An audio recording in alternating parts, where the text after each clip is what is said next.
Hi everyone. This video is going to show you quickly how to make a bar plot with error bars where each error bar is a different size, representing the standard deviation for your data.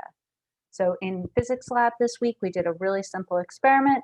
We looked at how different magnets were able to repel a small magnet on wheels, a magnet car, and figured out how to make that into a plot where we compare the distance where the car starts to roll to each style of magnet. So we had a bar magnet, a horseshoe magnet, and ring magnets.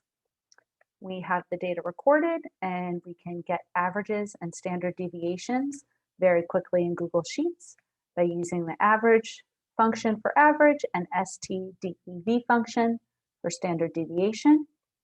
Once I do it for the bar magnet, I can then copy those formulas for horseshoe and ring.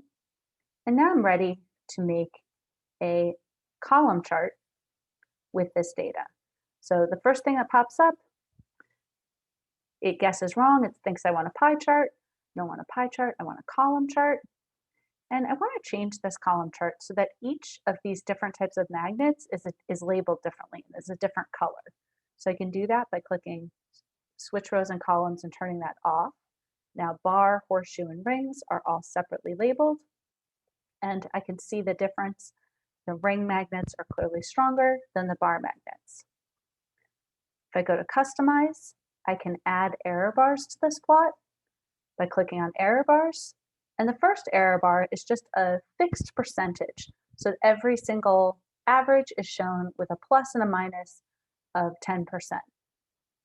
Instead, what I want to do is I want to customize the error bars so that they're different for the three different groups of magnets.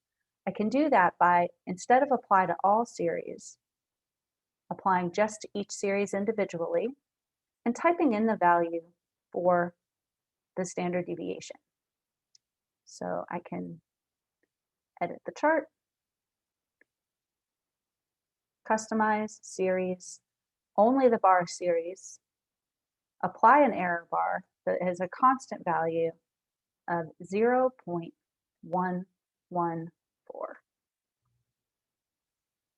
If I scroll up, I can next select the horseshoe, and it's going to have a constant value of 0.0707.